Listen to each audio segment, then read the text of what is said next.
Well, it's a new year, so let's talk about the current state of YouTube. So YouTube's been around for about 15 years at this point, and it's taken a long time for people to really establish and define what a YouTube video is supposed to look like. You know what I mean? In the first few years of YouTube, there was just no standard whatsoever. It was all just uploaded raw footage.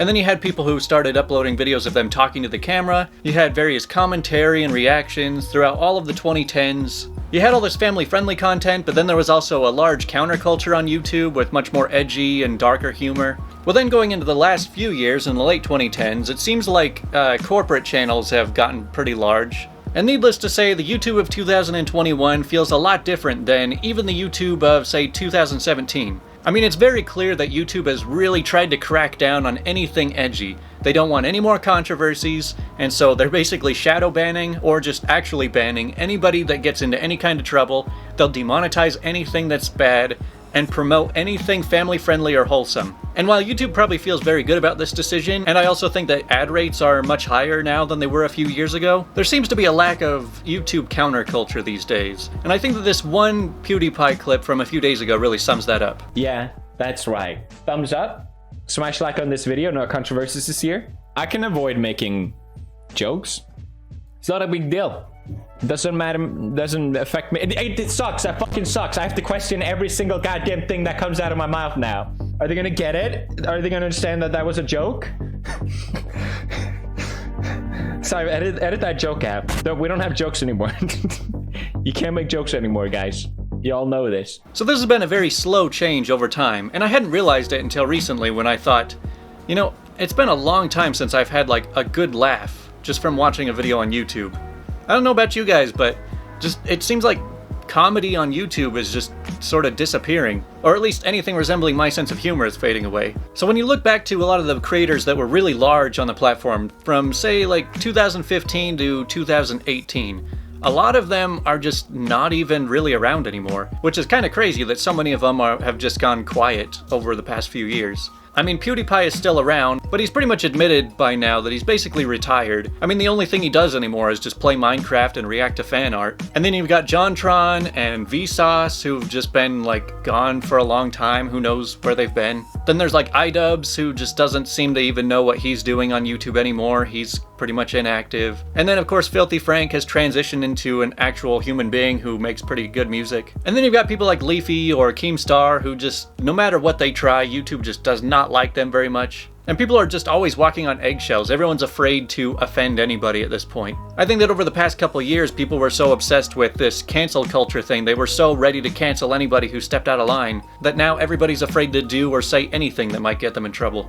But I think that YouTube themselves also has a pretty big part to play in all of this. Of course, they can just choose to ban or demonetize or shadow ban anybody that they feel is not living up to the YouTube standard. But what they can also do is they can tweak things behind the scenes. They can change the algorithm. They can change what gets recommended, what gets promoted, stuff like that. So what is getting promoted these days? Well, we can't talk about what's successful on YouTube without mentioning Mr. Beast. He's obviously by far and away the most powerful YouTuber on the platform right now. Now, I think that Mr. Beast is an amazing businessman. He knows exactly what to make on YouTube to get the most amount of views possible. He knows the algorithm like the back of his hand, and he knows exactly what will do well. And I've got a lot of respect for him. But I have to admit, I think that a lot of the content that he makes does have a bit of negative repercussions for the site. I'm trying to be really careful with my words right here to not make people freak out at me for saying that. I hope that the content that Mr. Beast is making is just a phase that doesn't last forever.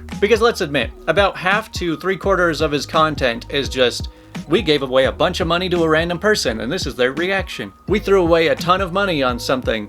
We gave a bunch of money away. We gave a bunch of money away. Look at people's reaction. Look how much money I have. Here's all this money. We're giving it all away. Now, I understand that that gets tons of views, and I can't fault him for making that kind of content. I mean, that's what gets clicks. That's what brings him success. And then he makes more back from the videos than he spent on them. So from a business perspective, I mean, Mr. Beast has it set. He's making tons of money, and it's only going up. But the reason I was saying that this is kind of bad for the site is just, is this all that YouTube is about at this point? Is just the more money you have, the more views you get? I mean, it's nothing new that for the past few years, there's been a lot of flexing on YouTube. there's so many people saying, check out my big expensive house, look at all my expensive cars. Like, I guess a lot of kids are going to YouTube because they want to learn what rich people live like. And it seems like YouTube is perfectly happy to promote all of that content too. I mean, I know it makes a lot of sense that a lot of YouTubers are trying to make the most economically efficient content rather than the most enjoyable content. So this of course means you don't have anyone making any edgy jokes, no swearing. It seems like so many commentary channels have just switched to making Reddit videos or podcasts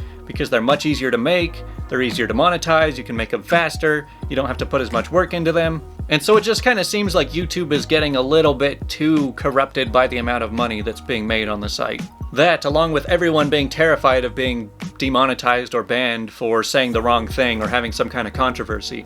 It just seems like everyone is a bit uptight, and the only content that you see really promoted are these incredibly polished, very rich, happy people that are just showing off their wealth and just having the time of their lives all the time. Or they're just playing Minecraft or whatever video game is #1 at the time. Also, doesn't it seem a little bit weird that YouTube had to go through that whole thing with COPPA where they're like, alright, we don't want all of this kids content because there's so many laws regarding targeted ads for minors. And so we gotta be really careful around kids content, but we also don't really want any adult content either. We're gonna demonetize all of that.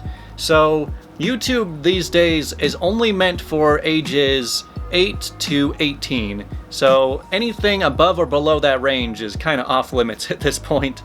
So only go for general audiences. That's the only thing that flies.